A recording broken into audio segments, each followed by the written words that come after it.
Hello दोस्तों, कैसे हैं आप सभी। आप सभी को बहुत बहुत प्रणाम, बहुत बहुत साधुवाद। मित्रों, आपका सहयोग और प्यार बहुत भरपूर मिल रहा है, इसके लिए आप सभी को बहुत बहुत साधुवाद।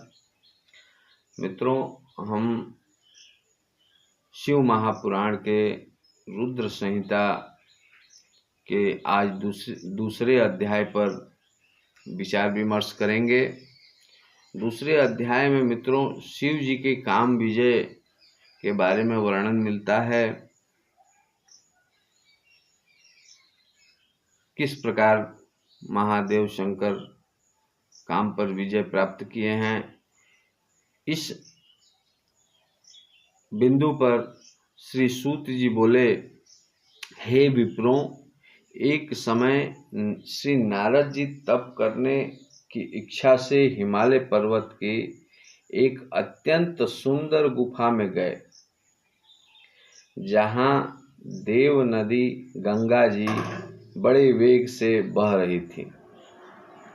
वहाँ रहकर मुनि श्रेष्ठ श्री नारद जी ने बहुत काल तक तप किया और जिसमें उन्होंने मौन होकर अहम ब्रह्म को समाधिस्थ होकर ब्रह्म साक्षात्कार करने वाले विधान को प्राप्त किया।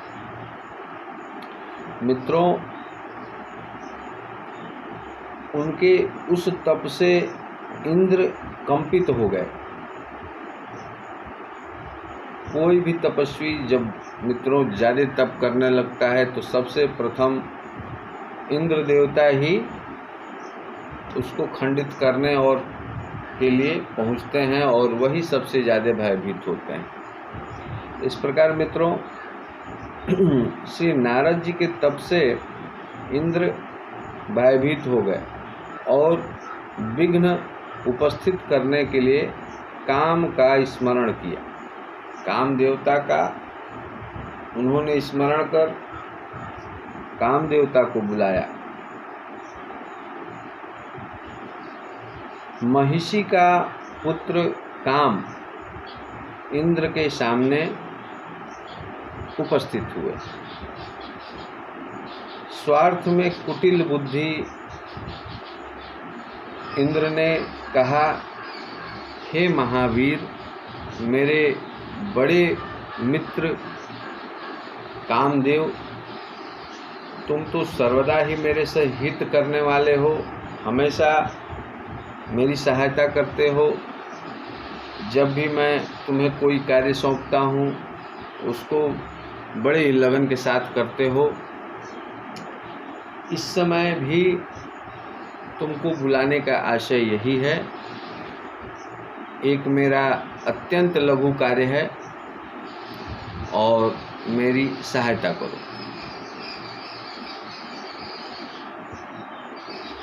तुम्हारे ही बल से तो मैं कितनों को के तप बल का गर्व नष्ट कर चुका हूँ और इस सिंहासन पर बैठकर राज्य करता हूँ। तब मित्रों हिमालय पर्वत की गुफा में नारद मुनि तप कर रहे हैं। वे मन में शिव जी को धारण किए अचल समाधिस्थ हैं। कहीं वे ब्रह्मा जी से मेरे राज्य की याचना न करें, अतः तुम उनके तप में विघ्न करो, ऐसा इंद्र भगवान ने काम देवता को आदेश दिया। काम देवता नारद जी का तप भंग करने के लिए चल पड़े। मित्रों, वहाँ पहुंचकर काम देवता ने अपनी संपूर्ण कलाओं की रचना की। वसंत ने मद से नाना प्रकार का अपना प्रभाव दिखाया, परंतु नारद मुनि के चित्त में कुछ भी विकार नहीं उत्पन्न हुआ और शिव जी की कृपा से भगवान इंद्र का गर्व नष्ट हो गया। वह श्री नारद जी का तप भंग करने में असफल रहे काम देवता के माध्यम से। इस कारण कि इसी स्थान पर पूर्व काल में शिव जी ने तप कर काम को जलाकर भस्म कर रति को वरदान दिया था और यह कह दिया था कि यहाँ पर काम का कुछ भी प्रभाव नहीं होगा। उस स्थान पर जो भी तप करेगा उस पर काम देवता का रत्ती मात्र भी प्रभाव नहीं पड़ेगा। तब अपनी गति को व्यर्थ हुआ देखकर कामदेव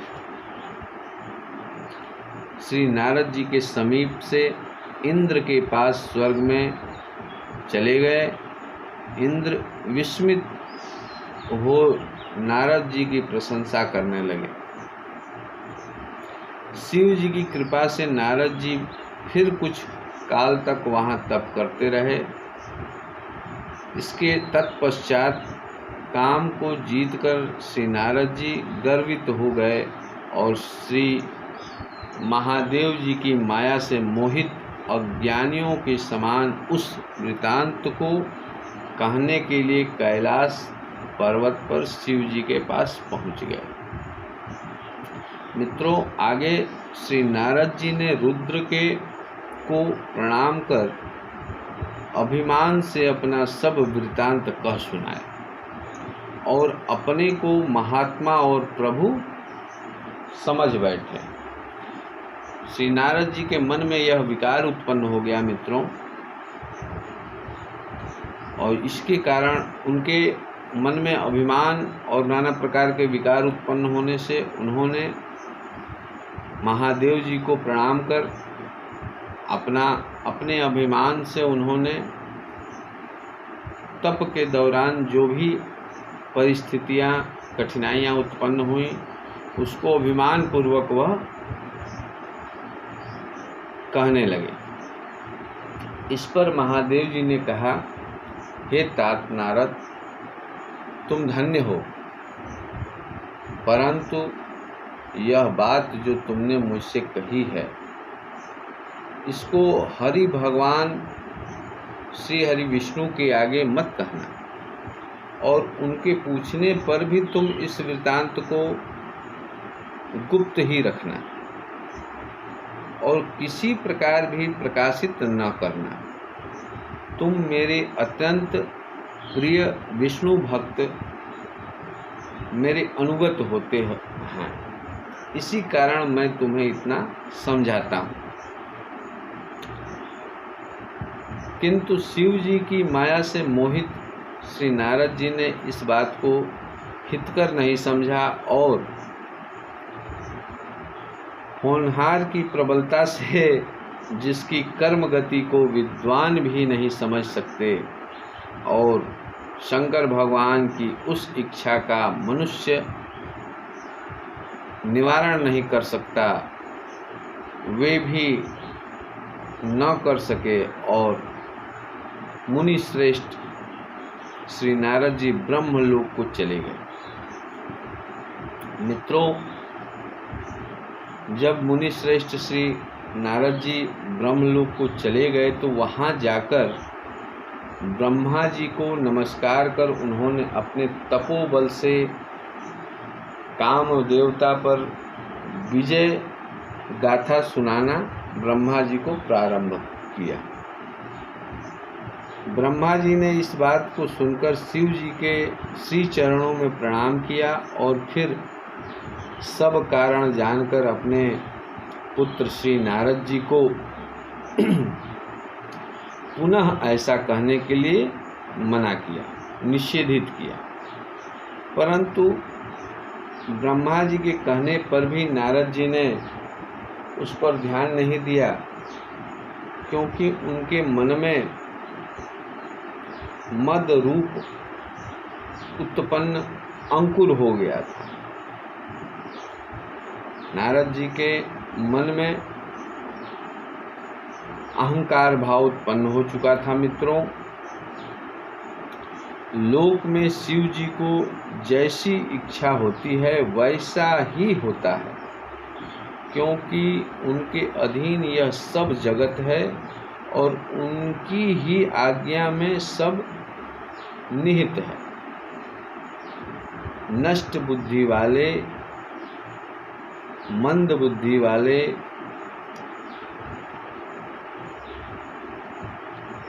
मद में होकर कुछ भी कर बैठते हैं मित्रों। इस प्रकार आगे श्री नारद जी अपना वृत्तांत कहने के लिए शीघ्र ही श्री हरि विष्णु के पास विष्णु लोक में जा पहुँचे। श्री नारद जी के पहुँचने पर श्री हरि विष्णु जी ने, विष्णु जी तो परम ज्ञानी हैं, श्री नारद जी के मन की भावनाओं को और मन के बातों को समझ लिया, परंतु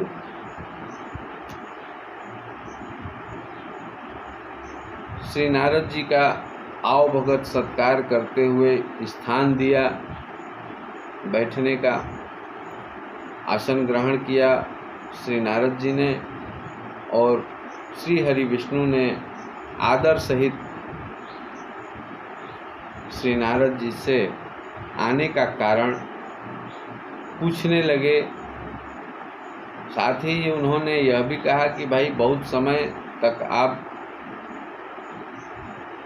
दिखाई नहीं दिए, आप कहाँ गए थे, कृपया वृत्तांत से समझाइए।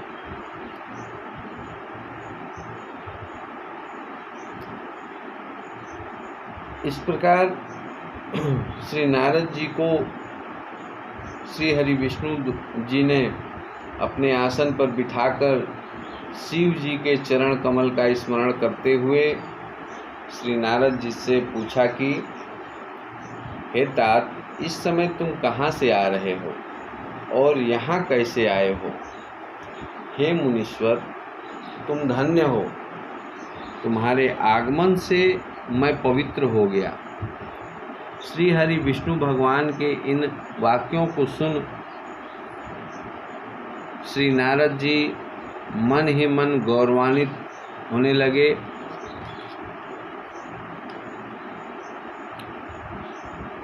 और अपना सब वृत्तांत कह दिया। इस पर श्री भगवान श्री हरि विष्णु जी श्री नारद जी के मदपूर्वक और सहेतुक वचन सुनकर सब कारण जाना और जानकर मन ही मन शिव जी की स्तुति करने लगे और नम्रता से मस्तक झुकाकर श्री नारद जी से बोले, हे मुनि श्रेष्ठ, आप धन्य हैं। हे मुनि, काम मोहादिक तो उनको सताते हैं जिसके हृदय में तीनों देवताओं की भक्ति नहीं होती है, परंतु आप तो निष्ठावान ब्रह्मचारी हैं और सदा सर्वदा ज्ञान वैराग्य वाले हैं। फिर आपको काम विकार कैसे हो सकता है? आप तो जन्म से ही विकार रहित और सुंदर बुद्धि वाले हैं।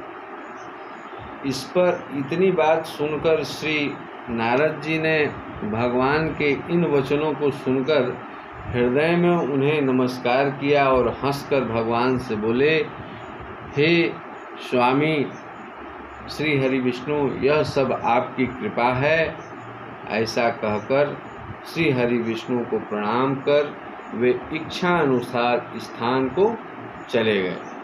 इस प्रकार मित्रों, श्री शिव महापुराण के रुद्र संहिता का दूसरा अध्याय समाप्त होता है। अगले वीडियो में हम तीसरा अध्याय श्री नारद जी द्वारा शिव गणों को शाप देने की घटना पर विचार विमर्श करेंगे मित्रों।